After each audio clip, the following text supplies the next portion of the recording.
আজ আমরা আলোচনা করব দিল্লি ভ্রমণের খুঁটিনাটি সকল বিষয়, যেমন কিভাবে দিল্লি যাবেন, কি খাবেন, কোথায় থাকবেন, দিল্লিতে কি দেখবেন এবং কি দেখবেন না, কোথায় থাকবেন না, কোথায় যাবেন না, এমন সকল বিষয়। তো চলুন শুরু করা যাক।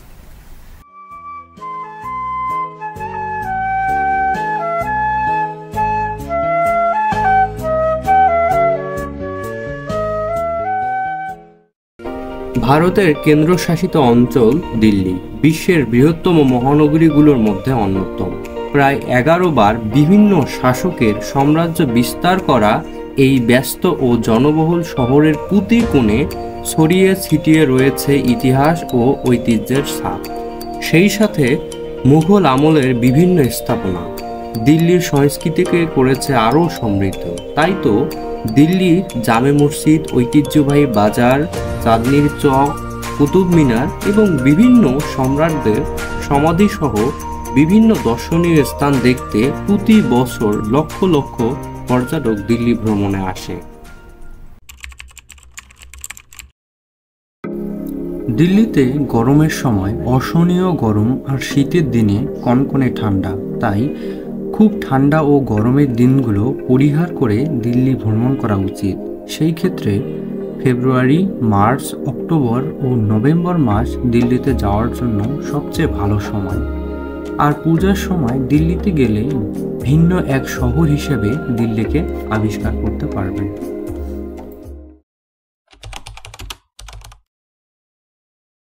দিল্লিতে রয়েছে অসংখ্য দর্শনীয় স্থান।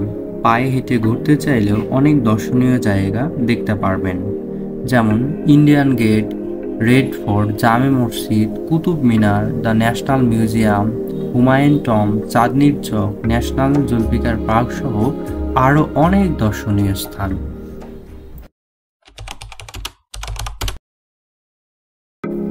1931 সালে প্রথম বিশ্বযুদ্ধ ও আফগানিস্তান যুদ্ধে শহীদদের প্রতি সম্মান প্রদর্শনের নিমিত্তে ইন্ডিয়া গেট স্মৃতিস্তম্ভ নির্মাণ করা হয়।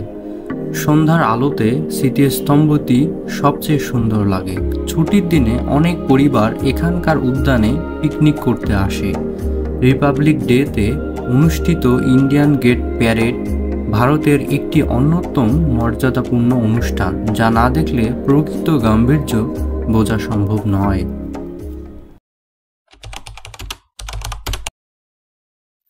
ভারতের মুঘল সাম্রাজ্যের গর্ব ও এক অনন্য নিদর্শন রেড ফোর্ট পর্যটকদের জন্য দিল্লির প্রধান একটি দর্শনীয় স্থান। 1638 সালে লাল বেলে পাথরে নির্মিত দুর্গটি মুঘল স্থাপত্যের চমৎকার একটি নিদর্শন। মুঘল সম্রাট শাহজাহান দিল্লিতে রাজধানী স্থানান্তরের সময় এই দুর্গ নির্মাণ করেন। দুর্গের ভিতর প্রতিদিন সন্ধ্যা 6টায় লাইট শো দেখতে অসংখ্য মানুষ ভিড় জমায়। রেড ফোর্ট দুর্গটি 2007 সালে ইউনেস্কো কর্তৃক বিশ্ব ঐতিহ্যবাহী স্থান হিসেবে স্বীকৃতি লাভ করে। চাইলেই দুর্গের কাছে অবস্থিত দিগম্বর জৈন মন্দির, শীশগঞ্জু গুরুদ্বারা ও পারাথেওয়ালি গালি থেকে ঘুরে আসতে পারেন। এই দুর্গটি সোমবার বাদে প্রতিদিন খোলা থাকে। ভারতীয়দের জন্য দুর্গের এন্ট্রি ফি 35 রুপি হলেও বিদেশিদের দুর্গে প্রবেশ করতে 500 রুপি লাগে। প্রাপ্তবয়স্কদের জন্য লাইট শো এর ফি 80 রুপি এবং ছোটদের জন্য 30 রুপি নেওয়া হয়। চাঁদনীর চকে অবস্থিত জামে মসজিদ ইন্ডিয়ার বৃহত্তম মসজিদগুলোর মধ্যে অন্যতম। এখানে প্রায় 25,000 মুসল্লি একত্রে নামাজ আদায় করতে পারে। 1656 সালে শাহজাহানের আমলে প্রায় 12 বছর ধরে মসজিদটি নির্মাণ করা হয়।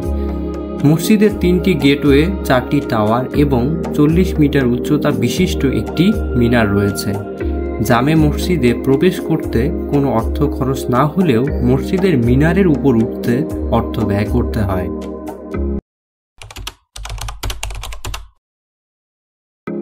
ভারতের সবচেয়ে উঁচু কুতুব মিনারকে মুঘল যুগের সূচনা ও তাদের বিজয়ের স্মৃতিফলক হিসেবে বিবেচনা করা হয়।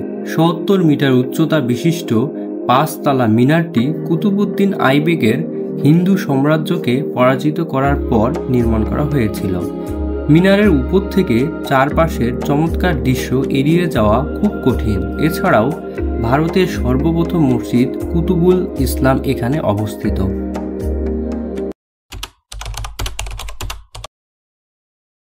1577 সালে হুমায়ুনের বিধবা স্ত্রী রানী হাজি বেগম পারস্য স্থাপত্যের অনন্য নিদর্শন এই সমাধিক্ষেত্রটি নির্মাণ করেন। বিশাল সমাধি কমপ্লেক্সে সুন্দর বাগানের মাঝে সম্রাটের সমাধি স্থাপন করা হয়েছে। তাজমহলের সাথে এই স্থাপনার বেশ মিল রয়েছে। সমাধিক্ষেত্রটির নিকটে নিজামুদ্দিনের আউলিয়ার দরগাও রয়েছে। দিল্লির জনপ্রিয় জায়গাগুলো ঘুরে দেখার জন্য হাতে 2 দিন সময় রাখলেই বেশ ভালো করে ঘুরে দেখতে পারবেন। আপনি কি ঘুরে দেখতে চান সেই হিসাবে একটা তালিকা করে নিতে পারেন। তবে দিল্লি ঘুরে দেখার জন্য সহজ উপায় হচ্ছে কোনো ট্যুর এজেন্সির সিটি ট্যুর প্যাকেজ নেওয়া।